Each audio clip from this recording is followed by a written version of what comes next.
ತಮ್ಮೆಲ್ಲರಿಗೂ ಗೊತ್ತಿರುವ ಹಾಗೆ ದರ್ಶನ್ ಅವರಿಗೆ ಮತ್ತೆ ಜೈಲು ಅಂತಾನೆ ಹೇಳ್ಬೋದು.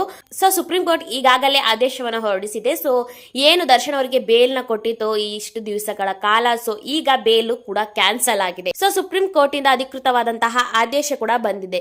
ಸೊ ದರ್ಶನ್ ಅವರಿಗೆ ಸೇರಿ 7 ಜನ ಮತ್ತೆ ಜೈಲು ಪಾಲು ಅಂತಾನೆ ಹೇಳ್ಬೋದು. ಸೊ ಈಗಾಗಲೇ ದರ್ಶನ್ ಅವರು ಎಲ್ಲಿದ್ದಾರೆ ಅನ್ನೋ ಮಾಹಿತಿ ಕೂಡ ಕಲೆಕ್ಟ್ ಆಗಿದೆ. ಕಾಮಾಕ್ಷಿ ಪಾಳ್ಯ ಪೊಲೀಸರು ಕೂಡ ತುಂಬಾ ಅಲರ್ಟ್ ಆಗಿ 7 ಜನನ್ನ ಅರೆಸ್ಟ್ ಮಾಡಲು ಸಿದ್ಧರಾಗ್ತಿದ್ದಾರೆ ಅಂತಾನೆ ಹೇಳ್ಬೋದು. ಸೊ ಈಗ ಅಷ್ಟೇ ಬಂದಿರುವಂತಹ ಮಾಹಿತಿ ಪ್ರಕಾರ ದರ್ಶನ್ ಅವರು ತಮಿಳುನಾಡಿನಲ್ಲಿ ಇದ್ದಾರೆ. ಅವರ ಫ್ರೆಂಡ್ಸ್ ಜೊತೆ ತಮಿಳುನಾಡಿಗೆ ಹೋಗಿದ್ರು. ಈ ಬೇಲ್ ಕ್ಯಾನ್ಸಲ್ ಆಗಿರುವಂತಹ ಮಾಹಿತಿ ಅವರಿಗೆ ಗೊತ್ತಾಗಿ ಈಗ ಬೆಂಗಳೂರಿಗೆ ಬರ್ತಾ ಇದ್ದಾರೆ ಅನ್ನೋ ಮಾಹಿತಿ ಈಗ ಸದ್ಯಕ್ಕೆ ಗೊತ್ತಾಗಿದೆ.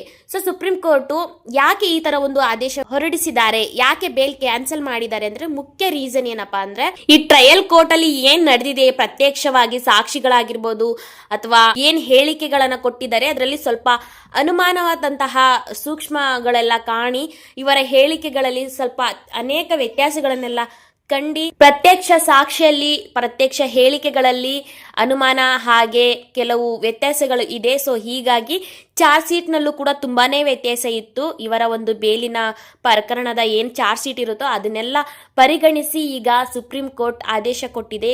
ದರ್ಶನ್ ಅವರ ಬೇಲ್ ಕೂಡ ಕ್ಯಾನ್ಸಲ್ ಮಾಡಿದ್ದಾರೆ. ಸೊ ಹೀಗಾಗಿ ಈಗ ಆದಷ್ಟು ಬೇಗ ದರ್ಶನ್ ಅವರು ಹಾಗೆ ಅವರ ಗ್ಯಾಂಗ್ ಏನು 7 ಜನ ಇದ್ದಾರೆ ಸೊ ಅವ್ರನ್ನೆಲ್ಲ ಅರೆಸ್ಟ್ ಮಾಡ್ಬೇಕಂತ ಹೇಳ್ಬಿಟ್ಟು ಆದೇಶನ ಬಂದಿದೆ. ಸುಪ್ರೀಂ ಕೋರ್ಟ್ ಆದೇಶ ಹೊರಡಿಸಿದ ನಂತರ ಪೊಲೀಸರು ಅವರ ದರ್ಶನ್ ಅವರು ಎಲ್ಲಿದ್ದಾರೆ ಅಂತ ಹುಡುಕ್ತಾ ಇದ್ರು. RR ನಗರದಲ್ಲಿದ್ದಾರ ಅಥವಾ ಅವರ ಪತ್ನಿ ವಿಜಯಲಕ್ಷ್ಮಿ ಅವರ ಮನೆಯಲ್ಲಿದ್ದಾರ, ಜೊತೆಗೆ ಇಲ್ಲ ಮೈಸೂರಿನಲ್ಲಿದ್ದಾರ ಅಂತ ಹುಡುಕಾಟ ನಡೆದಿತ್ತು. ಆದ್ರೆ ದರ್ಶನ್ ಅವರು ಎಲ್ಲಿದ್ದಾರೆ ಅಂತ ಯಾರಿಗೂ ಗೊತ್ತಾಗ್ಲಿಲ್ಲ. ಆದರೆ ದರ್ಶನ್ ಅವರಿಗೆ ಸುಪ್ರೀಂ ಕೋರ್ಟ್ ಆದೇಶ ಅವರ ಬೇಲ್ ಕ್ಯಾನ್ಸಲ್ ಆಗಿರುವಂತಹ ಮಾಹಿತಿ ತಿಳಿದ ನಂತರ ದರ್ಶನ್ ಅವರು ಬೆಂಗಳೂರಿಗೆ ಬರ್ತಾ ಇದ್ದಾರೆ ಅನ್ನೋ ಮಾಹಿತಿ ಸದ್ಯಕ್ಕೆ ನಮಗೆ ಈಗ ಸಿಕ್ಕಿರುವಂತಹ ಮಾಹಿತಿ. ತಮಿಳುನಾಡಿನಿಂದ ಬೆಂಗಳೂರಿಗೆ ಹೊರಟಿದ್ದಾರೆ ಅನ್ನೋ ಮಾಹಿತಿನ ಸಿಕ್ಕಿದೆ. ಸೊ 7 ಜನ ಯಾರ್ಯಾರು ಈಗ ಅರೆಸ್ಟ್ ಆಗಲಿದ್ದಾರೆ ಅಂದ್ರೆ ದರ್ಶನ್, ಪವಿತ್ರ ಗೌಡ, ಹಾಗೆ ದರ್ಶನ್ ಅವರ ಮ್ಯಾನೇಜರ್ ಆಗಿರುವಂತಹ ನಾಗರಾಜ್, ಹಾಗೆ ಲಕ್ಷ್ಮಣ್, ಅನುಕುಮಾರ್, ಜಗದೀಶ್, ಪ್ರದೋಷ್ ಈ ಎಲ್ಲರೂ ಮತ್ತೆ ಅರೆಸ್ಟ್ ಆಗಲಿದ್ದಾರೆ. ಸೊ ಆದಷ್ಟು ಬೇಗ ಪೊಲೀಸರು ಇಷ್ಟು ಜನನ್ನ ಅರೆಸ್ಟ್ ಮಾಡಿ ಮತ್ತೆ ದರ್ಶನ್ ಅವರನ್ನು ಬಳ್ಳಾರಿ ಜೈಲಿಗೆ ಕಳಿಸ್ತಾ ಇದ್ದಾರೆ ಅನ್ನೋ ಮಾಹಿತಿ ಕೂಡ ಸಿಕ್ಕಿದೆ. ಸೊ ಸದ್ಯಕ್ಕೆ ಇಷ್ಟು ಲೇಟೆಸ್ಟ್ ಅಪ್ಡೇಟ್ ಫ್ರೆಂಡ್ಸ್.